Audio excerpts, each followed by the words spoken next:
Welcome to Timekeeping. This show will attempt to chronicle year-by-year changes to the Walt Disney World Resort, from the exciting new ride openings to the minutia of a store changing names. Join us as we count down to the 50th anniversary of the vacation kingdom of the world. 1995 saw the Walt Disney Company still in turmoil following a tumultuous storm of events that befell senior management in 1994. Michael Ovitz joined the company to fill the late Frank Wells' spot. A fictional storm would usher in a new water park, while changes in the theme parks themselves were somewhat minor. 1995 would also see the closure of several fan-favorite restaurants and the birth of others. At the Magic Kingdom, Main Street saw significant change. The House of Magic, the Penny Arcade, and the Main Street Bookstore closed on March 19th to become the Main Street Athletic Club on June 28th. The Refreshment Corner became Casey's Corner on May 27th. Over in Frontierland, the Diamond Horseshoe Jamboree was replaced by Diamond Horseshoe Saloon Review and Medicine Show. This new hour-long show was hosted by Dr. Bill and featured an array of musical, dance, and variety acts. The show no longer required reservations and had shifted to a quick-service restaurant format.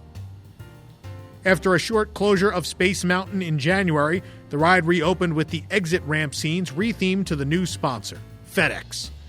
RYCA-1 was overlaid to show FedEx shipping across the galaxy instead of just a general space colony. The exit now also dumped guests into the Tomorrowland Light and Power Company, which opened on February 1st. This was to be the Magic Kingdom's new arcade. Across Tomorrowland, the Transportarium officially took the name of the Timekeeper. June 20th saw the relaunch of the extraterrestrial alien encounter after it had closed for reimagining on January 12th. The new version, despite stories of Michael Eisner demanding it be scarier, was meant to have a more consistent tone. The pre-show was changed from Phil Hartman's Tom 2000 into Tim Curry's Simulated Intelligence Robotics, or SIR. This rewrite changed the robotic host from a blundering goofball to a foreboding presence, to be more in line with the tone of the main attraction. SIR finds pleasure in torturing the adorable test subject Skippy, a caterpillar-like alien. Bon voyage! New scenes were added to the main show, replacing a guest being eaten with a maintenance worker being eaten instead. The show also now ended after the alien is trapped and destroyed, rather than Chairman Clench ever beaming into the chamber. The afternoon parade in 1995 was Mickey Mania, which actually began on June 1st, 1994, and would run through September 1996. The soundtrack had a 90s hip-hop feel, mixing in audio clips from the Mickey Mouse Club and other Disney classics. The parade was led by inline skaters wearing Mickey leopard print costumes, and they were followed by the title float consisting of a group of ramps and slides which were manned by Donald, Pluto, and Roger Rabbit. Next came stilt walkers leading a tri-circle frame float with an inflatable Mickey in a Superman flying pose hanging in the large center circle. If this Mickey frame looks familiar, that's because you've probably seen it in the Boo to You Halloween parade. That was followed by a series of performers in what can only be described as a Mickey punching bag costume and others riding space hoppers. Then came an industrial-looking float that was blowing up Mickey-shaped balloons, manned by Goofy and his son Max. Peter Pan, Pinocchio, and Alice characters would then ride by on tricycles. Next came Pooh characters on a float covered in plush Mickey toys, with another of the frames displaying the Disney Channel logo. Minnie Mouse and a group of dancers served as the next unit, appearing to be filming a music video. After that, performers dressed as the bands and faces of a Mickey Mouse watch would come by before a clockwork float with an array of characters that had to do with watches, such as Jiminy Cricket, Lumiere, and Tick-Tock. Next came a series of dancers that answered the question, what would MC Hammer look like if he was Disney bounding as Mickey Mouse and had giant inflatable Mickey gloves and shoes? The final unit featured Mickey himself atop abstract shapes. Epcot again went with a new name reflecting the year, Epcot 95. The fall saw the first Epcot International Food and Wine Festival, which appears to have lasted just 30 days, yet had 25 booths. Innovention saw exhibits changing in and out.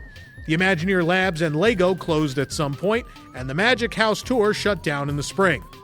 Silicon Graphics opened an exhibit, along with exhibits by Oracle, Family PC, and Motorola's Communications Dream Forum, which all started in the fall. The Mr. MIDI exhibit only ran through the summer months. Le Cellier reopened from a long closure on June 25th, now serving deli sandwiches. Yay, Canada! Deli sandwiches. Very Canadian, right, Tyler?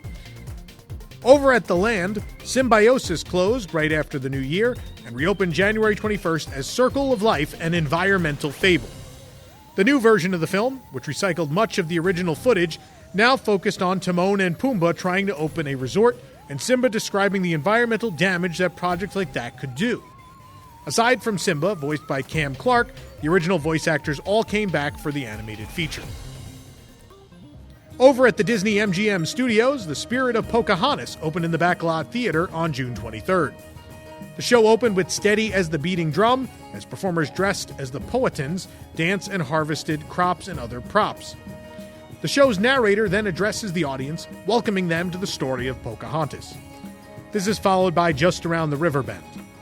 Pocahontas then meets a large puppet of Grandmother Willow.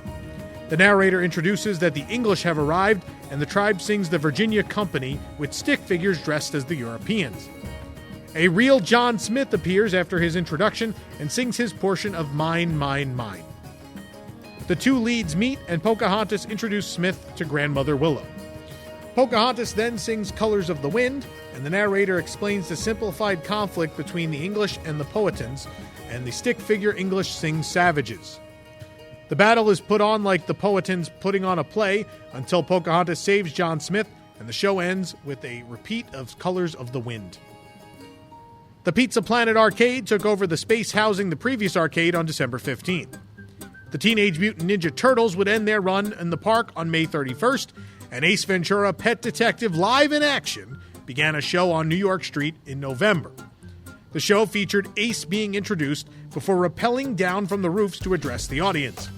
He puts on a small show, replete with overacting, before leaving via swing and climbing the buildings via fire escapes, then zip-lining across the street to rescue a spider crawling across the roofline.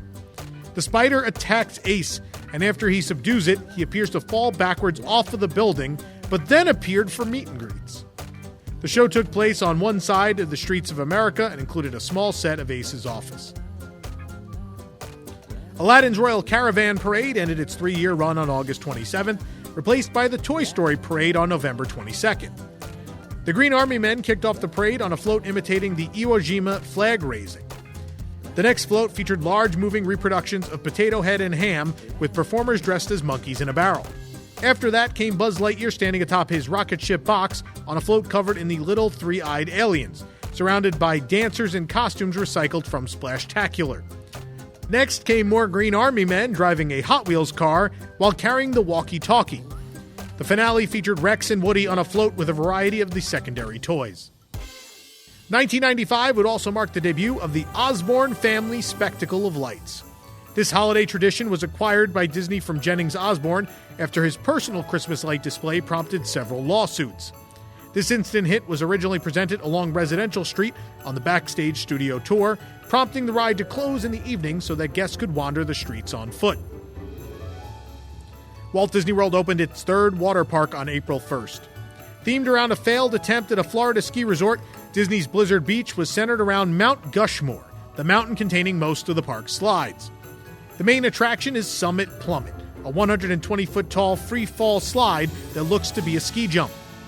To one side of the slope, you'll find Teamboat Springs, the family raft ride, and as well the two children's areas, Tykes Peak for small children and the Ski Patrol training camp for the slightly older kids.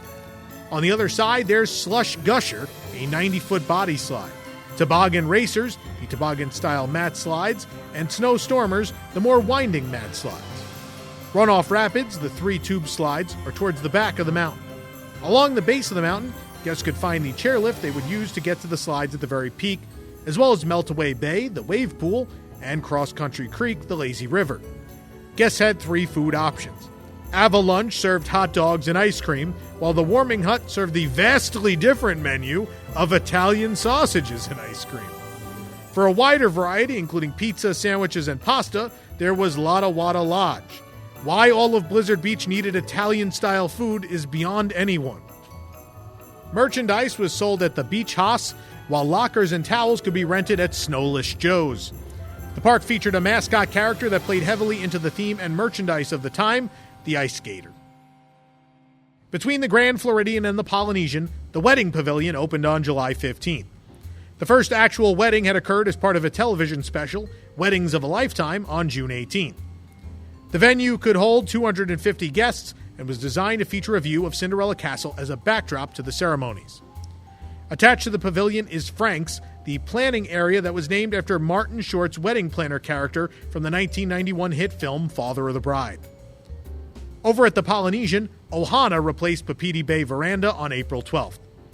Along with that, the children's seating area and mini theater was added to the lobby, and the Great Ceremonial House received a new roof. The menu for the luau was also updated. The California Grill opened atop the Contemporary Resort on May 15th, replacing the Top of the World after an extended closure. Chef Mickey's at the Village Marketplace closed on September 30th and reopened in the Contemporary Cafe space on December 22nd. These restaurants joined the Concourse Steakhouse, which had opened on August 10, 1994. Over at Pleasure Island, NSYNC filmed one of their first demos ever at the Rock and Roll Beach Club. The Empress Lily closed its doors on April 22nd after 18 years of operation. 1995 continued the rapid growth of Walt Disney World. The resort had 8 separate ticketed gates now. There were more than a dozen completed hotels to choose from.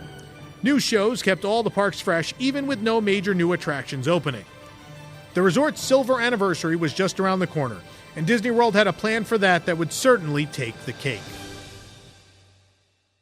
Well, time flies. Enjoying your jump from time to time with us? Well, please hit that like button and subscribe to support this show and others. You could also join the WDWNT Inner Globe Society for exclusive content at patreon.com/WDWNT. If you'd like to celebrate the 50th anniversary of the Walt Disney World Resort with us, you could join us for the Golden Jamboree here in the Orlando area. Tickets and information at goldenjamboree.com. If you're looking for the perfect gear for your next visit, you can shop apparel, accessories, and more at carouselofproducts.com.